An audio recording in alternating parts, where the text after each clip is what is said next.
Well, good morning, or I could say good evening. Where I came from, it's about 2 in the morning, so I apologize.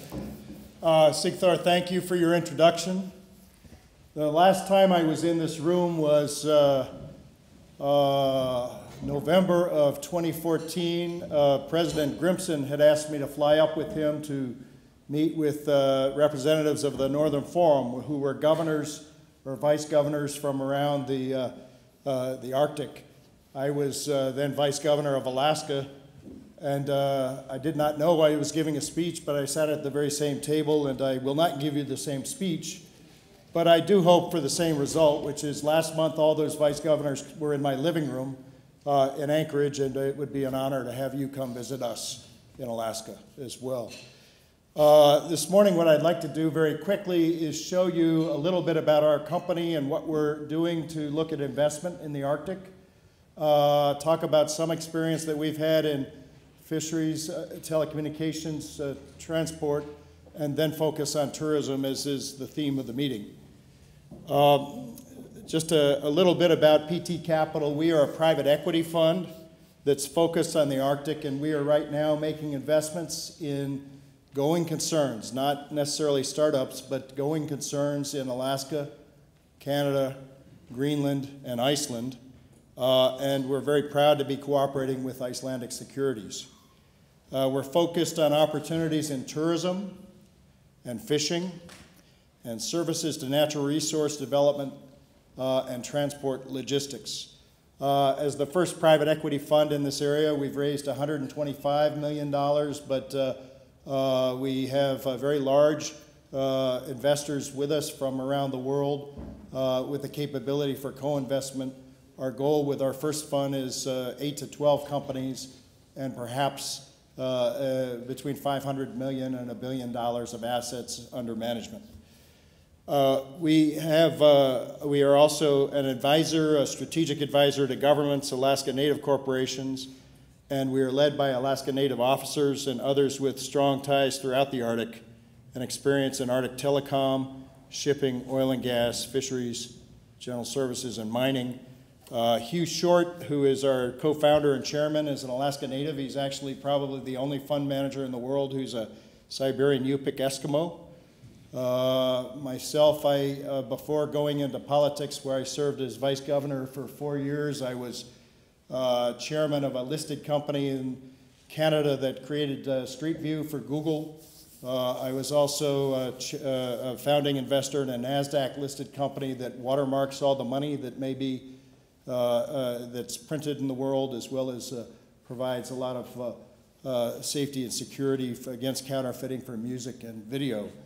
Our team also includes Francisco Sanchez, who was President Obama's chief for international trade, Rich Monroe, who's probably the leading fisheries investor in Alaska, Bill McDonald, who is a longtime commercial banker and has worked for a number of the fishing cooperatives and Alaska Native corporations, and Sarah Lukin, who is our chief of staff, but probably is as responsible as anyone for the growth of Alaska Native corporations throughout and indigenous-owned corporations in the United States.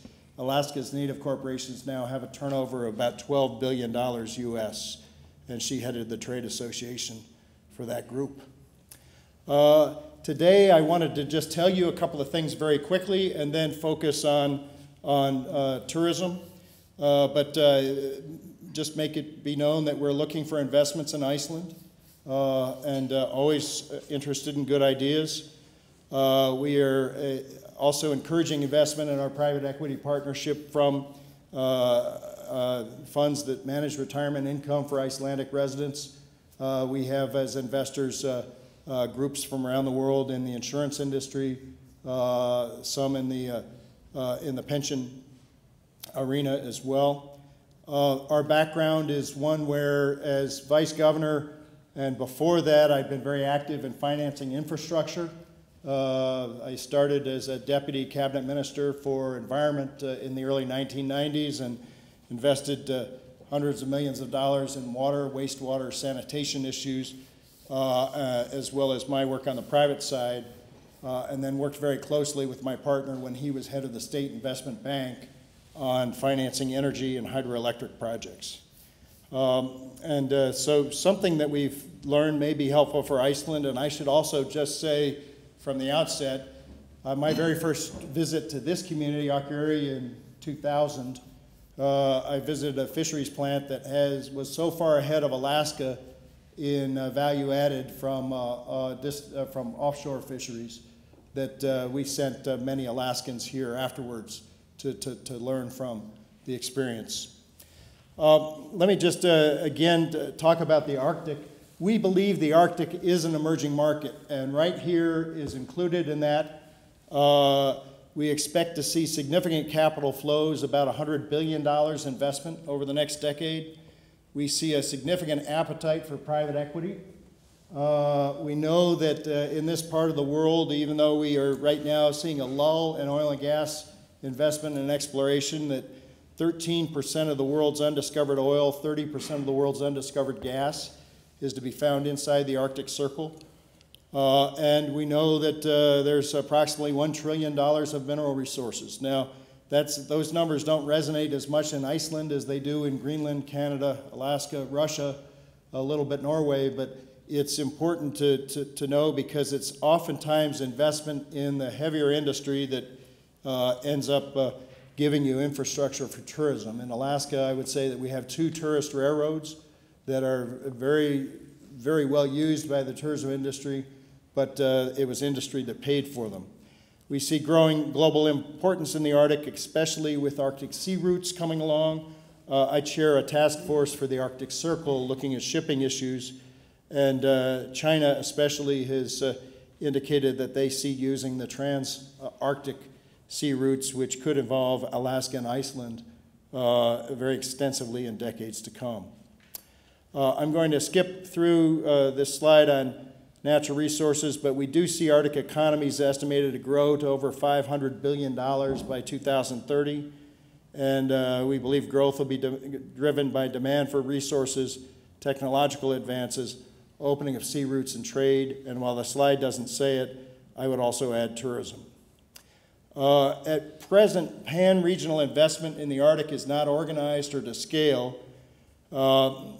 The Arctic remains vastly underserved by transportation, ports, energy supply, telecom, and other critical infrastructure. And specialized transportation equipment is also a high priority. There's a company in Europe that has just announced a partner in Alaska to bring heavy lift airships. I've twice in the last year been inside huge hangars, one in California, one in Britain, where new airships have been developed that will have the capability to bring 48 tourists or 20 tons in the case of the Lockheed Martin airship, and a company with individuals who once worked for Richard Branson are now investing in that. So that's one unique issue. We see helicopters large in the tourism business in Alaska and Iceland, and we see lots of other specialized transportation. When it comes to investment, I just wanted to say that on a global scale, I've been a member of the World Economic Forum, and one of my largest investors is Scott Meinert of Guggenheim Partners. It's always nice to sit down with a man who invests $240 billion and is very interested in the Arctic. We talk with Scott's people regularly, and he's very interested in an infrastructure investment fund that would make cross-border investment in infrastructure available in the Arctic. And we did a very initial analysis that said that total Arctic infrastructure needs approach $1 trillion. So Scott will probably be here again in October for the Arctic Circle. And I'd urge you to pay attention to that because some of the local needs that we see in infrastructure investment may well be satisfied by new instruments that we're trying to bring together on a global basis. And then just finally, the global relevance of the Arctic. I like to say, you know, what we do here in the north, whether you're in Iceland or Alaska, Murmansk or Svalbard, is, you know, we like to, you know, we do several things. We help feed the world. And our fisheries, the 2 richest fisheries, two of the three richest fisheries in the world are in the northern seas, in the North Pacific, North Atlantic. We provide fuel and power for global markets, and what you do with aluminum here, what you may do with hydroelectric power exports here is very significant, just as we producing 10% of the oil in America, largest gas fields in America, largest oil fields in America. We provide a major part of the world's energy. We provide metals and minerals to global industry. We host military venues that are key to security on 3 continents. We feed the world, we fuel the world, we connect the world, we protect the world. And I would say that with tourism, we also inspire the world. And that's something that we all have in common. I'm going to talk just a minute about Alaska fisheries and Arctic fisheries. We know that fisheries are a very important employer in both of our countries, and a large part of the export earnings here in Iceland, a large part in Alaska. But what's interesting is that in financing our fishing industry, we have had some of the same battles that you've had over the years. We didn't have an almost war with Britain, but we did go through a significant battle with Asian countries before we had the 200-mile exclusive economic zone, rationalized our fisheries, and ultimately brought ownership of those fisheries home. Probably one of the most significant things that we've done after gaining control of the 200-mile limit in 1976 that has had a huge impact on coastal communities and is having a huge impact on financing capabilities for tourism is that in the early 1990s, when I was in our governor's cabinet, we took 7.5% of the fishing quota, 7.5% of that fishing quota, and we allocated it to co-ops in Western Alaska communities. Those communities have leveraged that ownership of quota to not only build the fishing industry in their communities, but also make other maritime and infrastructure available that wasn't happening. We were seeing a centralization of our fisheries in a few communities, and by allocating that quota to these cooperatives, it's been quite significant. I only say that because I have very little knowledge of quota politics here in Iceland and wouldn't suggest that you would make that change just on our account. But I will say that the fishing industry has helped us develop tourism facilities significantly because we kept a small fence around a small part of that on a community basis. The other thing I would just say in the fishing industry is that when I was lieutenant governor, actually I just won a major lawsuit in our state Supreme Court. We sometimes have battles between sport fishing, which is a huge industry in Alaska, and commercial fishing. And I didn't include the picture of my son on the right fishing here in Aokigiri a few years ago where he caught a char and on the same fly rod where he caught that king salmon this summer.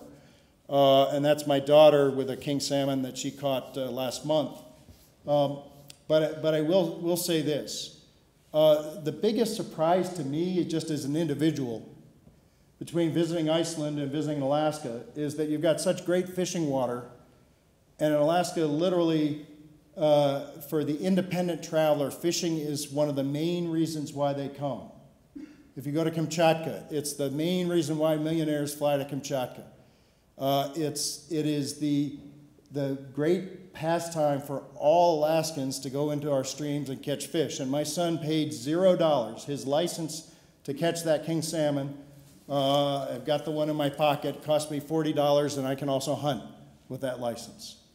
And somehow, and I have huge respect for private property, but somehow the way we've allocated fish between offshore fisheries and inshore is we've protected salmon for both commercial fishermen and for the sport fishermen. And that has been a huge driver in tourism that is missing here to a great extent. What it costs me to come and fish here, the joke in the United States, if you're a millionaire, you can afford to catch an Atlantic salmon. If you're not a millionaire, you can afford to go to Alaska and catch a Pacific salmon. And it's just a big difference. But I would say this, and this is not just pointing a finger here at Iceland. I've seen the same situation in Finland. I've seen the same situation in Ireland, where somehow netting salmon offshore has succeeded for the commercial fishing interests, but the sport fishing interest, which is the largest driver that we have for independent tourism, is missing. And I only say that just because I love to fish. Let me turn just very quickly to Arctic logistics, because Iceland and Alaska have something also very important in common, which is that what Iceland Air has done since the 60s to be a mid-Atlantic passenger port, to bring large numbers of tourism here. Your tourism industry is growing today because you are a low-cost flyer hub across the Atlantic. It's not the only reason why it's growing, but it is a significant piece of infrastructure that you had that we lost. It used to be if you were flying from anywhere in the United States to anywhere in Asia, or if you were flying from anywhere in Asia, East Asia, to Europe, you stopped in Anchorage for fuel. It used to be that our duty-free shop at the airport was the single largest retailer in the state of Alaska.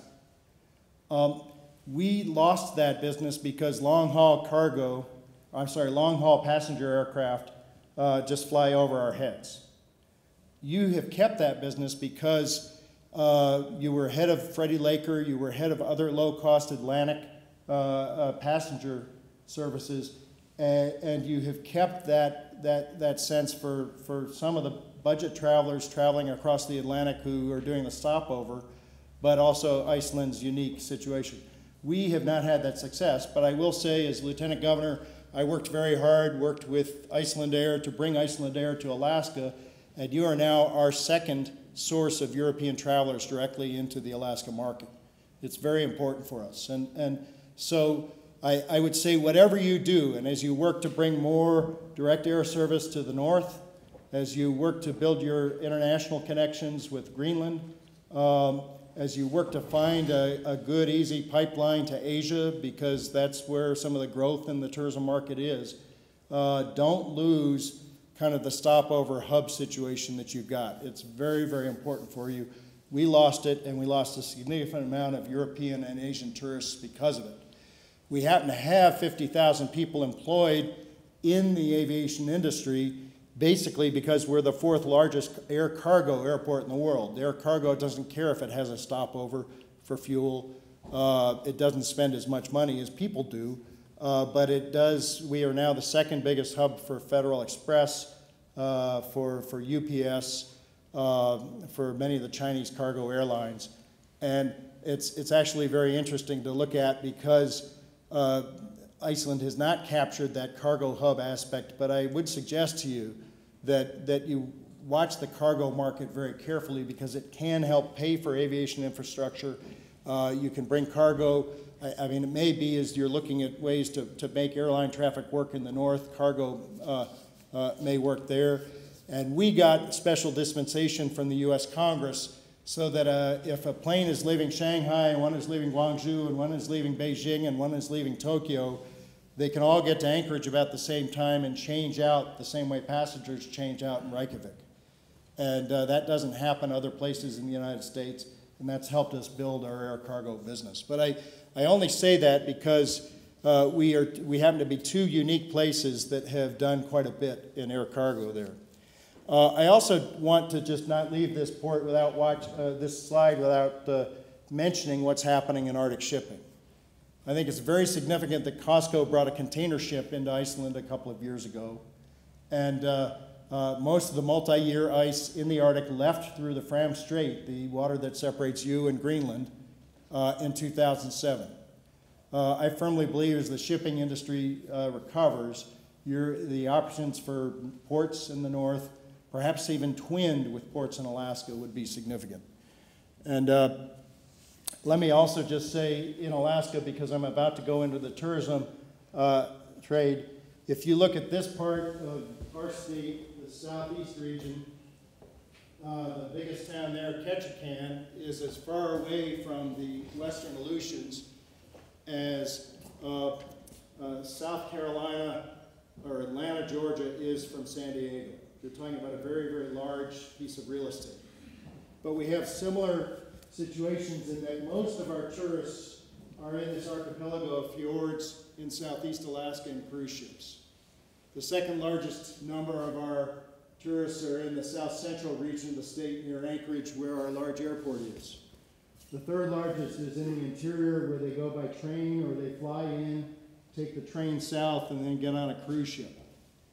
And the fourth largest area is the north and the west, where people are individually traveling, usually to stay in small guest houses, usually to stay in or to go fishing. But what's interesting, and we'll see this in a moment in the slides, is that because of cruise ships, even though most of the people are in southeast, most of our employment and investment locally is in south central. Because on the cruise ship, the people who work to serve them food, to change the beds and so forth are on the ship, and they're not locally employed, so to speak, whereas in south central they are. I should also say that in this arena we have 247 rural airports in Alaska. We have many communities that do not have any road connection to the rest of the state or the country. And for that reason, we've had to subsidize airports quite a bit.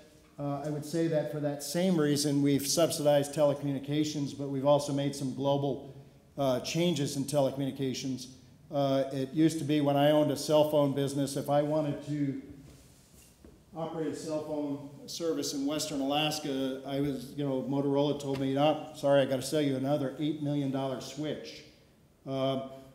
Today, our largest incumbent phone companies figured out a way to build cellular service in a village based on a PC at about $75,000 in investment.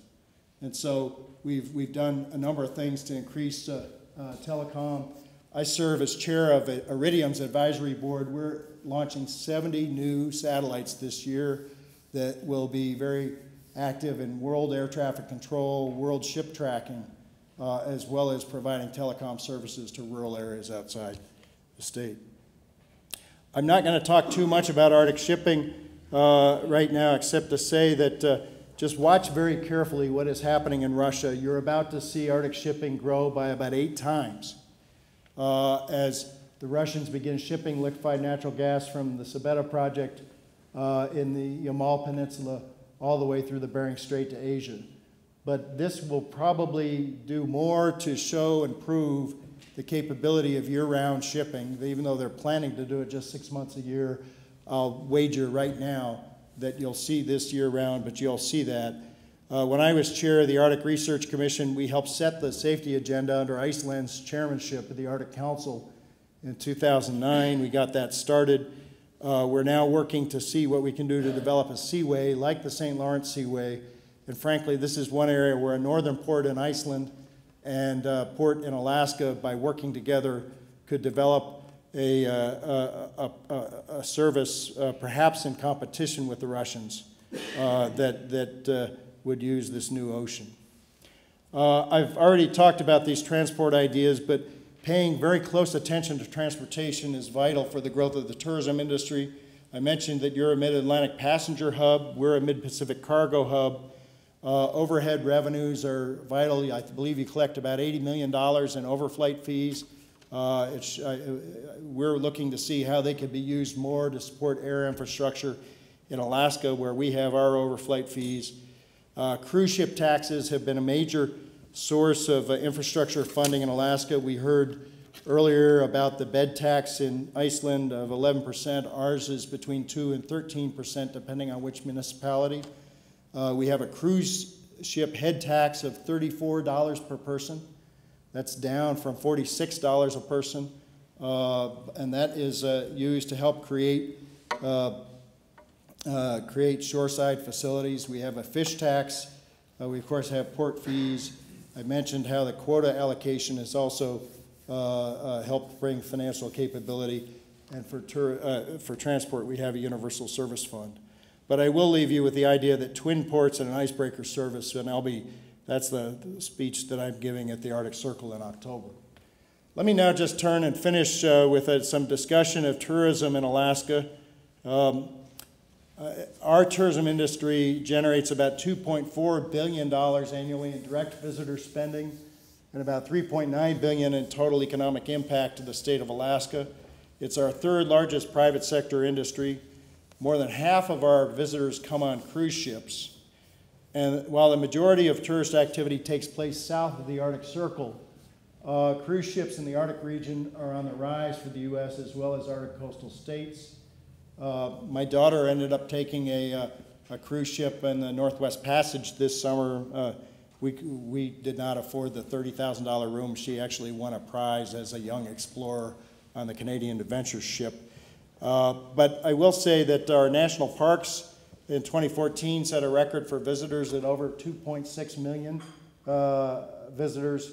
And our visitor numbers, you'll see in a moment, are not, but many tourists go to several national parks.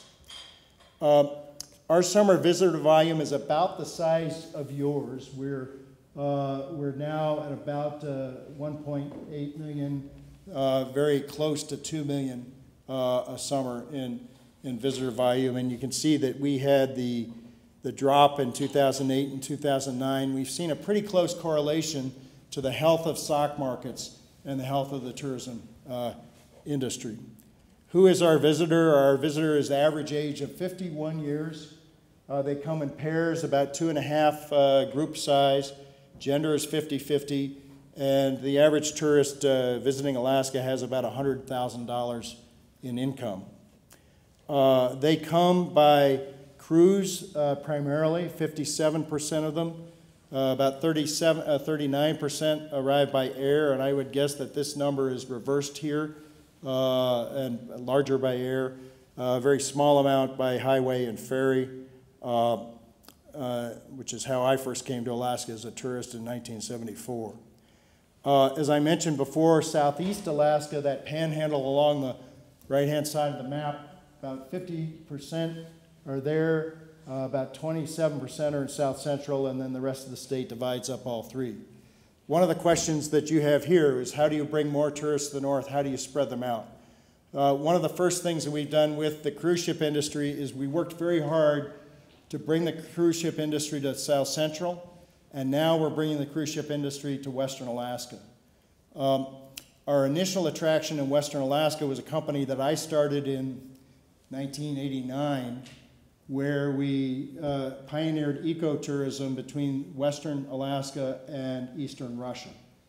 And we chartered either Russian research vessels, small vessels in the United States that would take between a dozen and 60 passengers. In that 10-year period, we had, it was a very small business. We had about 5,000 tourists. I just had a visit from probably the largest investor in Eastern Russia this weekend, where she came to say, how can we develop more cooperation to make more cruise ship traffic happen in the Bering Sea? Also this summer, the Crystal Serenity, the largest cruise ship ever to use the Northwest Passage, left Seward and went by the northern part of North America to New York. And they've already sold out, or they're expecting to sell out again next year. And there are several other smaller cruise ship companies working on that level of Arctic tourism. But I would say that working with the cruise ship industry to expand shipping to other areas has been one of our potential success areas. A second thing that we've done, and you see that interior number of 9%, we have a little bit of competition going on between Delta and Alaska Air right now, and Delta has opened direct service to Fairbanks in the interior, the center of the state, and by having air service to the center of state, we've brought much more competition, and people are taking a longer trip, a longer itinerary. Visitor spending by sector, I don't have anything specific to say here, but lodging is about 1/5, food and beverage is about 1/5, tour and activity is about 1/5, and even what they spend in terms of gifts and souvenirs is about 1/5. So it's pretty evenly divided.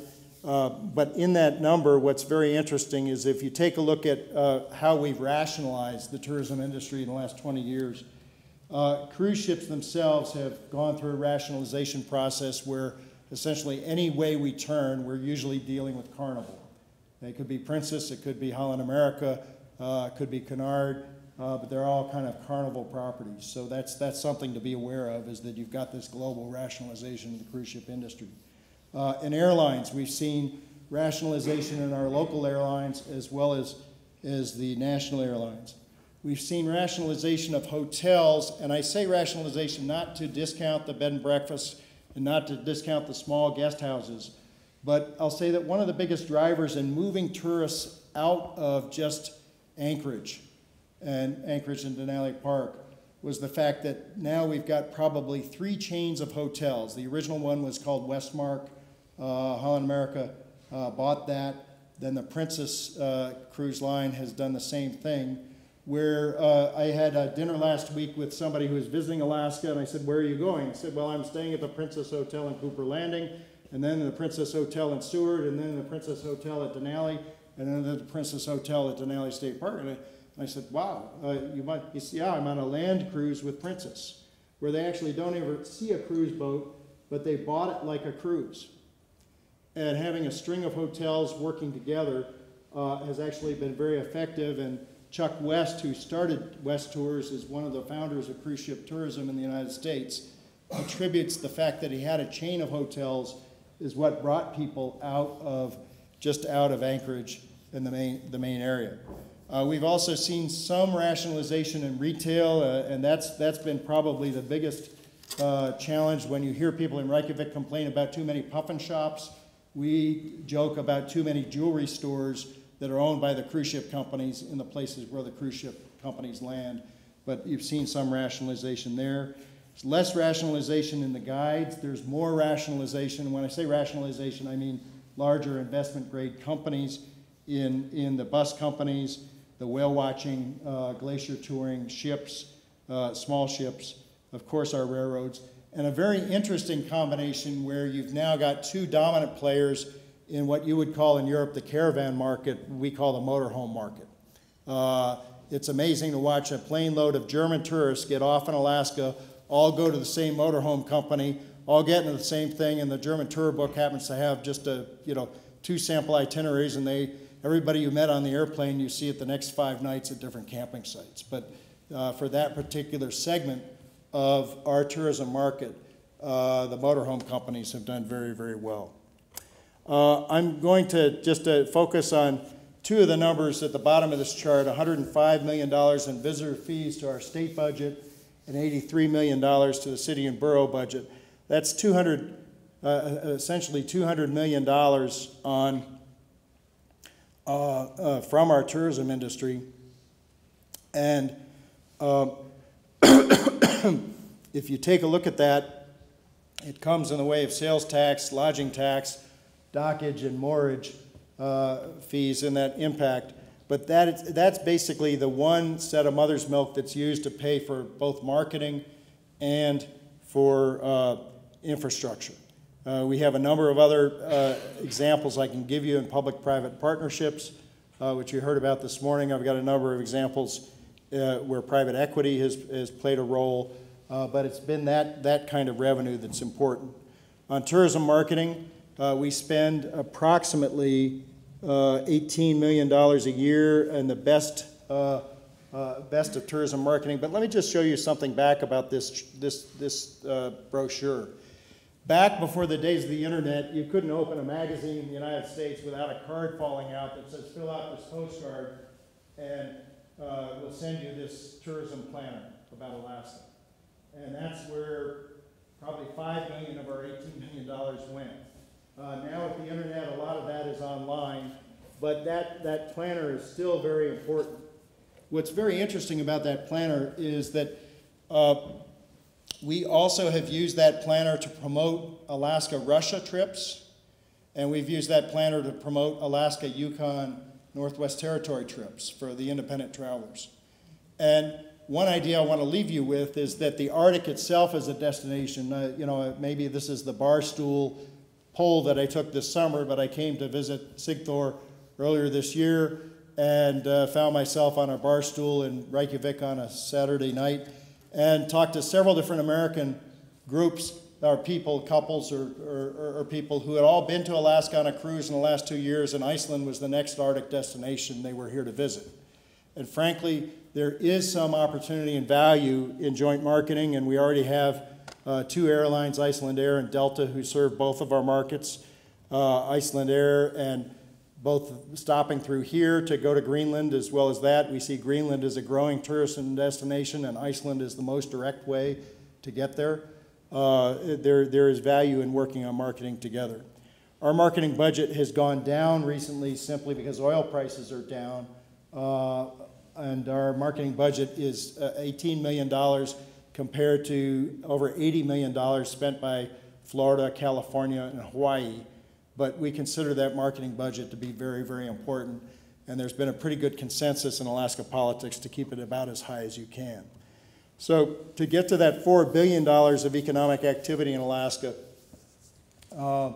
this chart was built by our Tourism Industry Association, the head of that association will be speaking at the Arctic Circle. But we feel that doing things to help encourage both the small independent traveler and smaller companies to get started, recycling about 1/5 of the visitor fees to the state budget into marketing to get that spending has been very, very important. As far as infrastructure is concerned, I started out by talking about fisheries infrastructure and aviation cargo infrastructure because a large amount of the infrastructure we have for tourism rides on those other industries. Let me just conclude by saying that as cruise ships brought major tourism to Southeast Alaska, we have had to develop over time much more things for people to do when they get off the boats. And whether it's day tours, raft trips, or maintaining 2 railroads that people thought might go bust before the tourism boom began, that's been very important. We also have done lots to invest in medical. Juneau is very interesting. It's a town of about 30,000, but any given day in the summer, there are 5,000 to 10,000 tourists over the age of 51, and the doctors tell me they're very, very busy. There's almost always somebody falling off a cruise ship, not necessarily falling off, but coming off the cruise ship who needs to see a doctor. I just want to reiterate again how hotel chains giving people who are unfamiliar with your country the area to go to one place and buy one tour that is itinerant through the country has been very, very important in helping move people out to rural areas. Fairbanks Air Service of the lower 48 has also benefited from industrial tourism. You know, we got Delta to fly directly into Fairbanks. We got Iceland Air to fly directly into Anchorage simply because we could show them a number of cruise ship passengers who would almost automatically forward passengers to that airline. And so the large industrial tourism can help you get that infrastructure in place that's been very important. Iconic attractions, and I'll say this as someone who had worked a lot around the Arctic. I began kind of working on Arctic issues in 1982. I never got to Iceland until 2000. And all I really knew about Iceland is that it was a place to come in to get into hot water with beautiful women. But you have an iconic tourism facility in obviously the Blue Lagoon, which is known around the world. What people don't yet really know is the fantastic scenery that you've got and the fantastic opportunity and actually many, many more opportunities to do kind of individual things that many Alaskans come for. Horseback riding over a long period of time, fishing, you know, that sort of thing. And I just have to say that getting that story out is very important, but having a few more iconic destinations is probably also important, whether it's the glacier, the glacier fjord idea that we've heard about, or new national parks or promoting national parks. I just want to say that that's important. And I can't underscore the value that fishing has been to our tourism economy. And just thinking about some ways to get a fishing rod in people's hands without spending too much and without stealing your fish, guys, is important. Finally, I just want to say that Arctic and circumpolar tourism is in its infancy, and joint marketing efforts could help expansion. And frankly, a European tourist today could imagine coming to Iceland from somewhere in Europe, traveling a week, and doing a second week or a couple of days in Greenland or Alaska very, very easily, given the air service you already have in place. So with that, I just want to thank you very much. Happy to answer any questions. God bless you.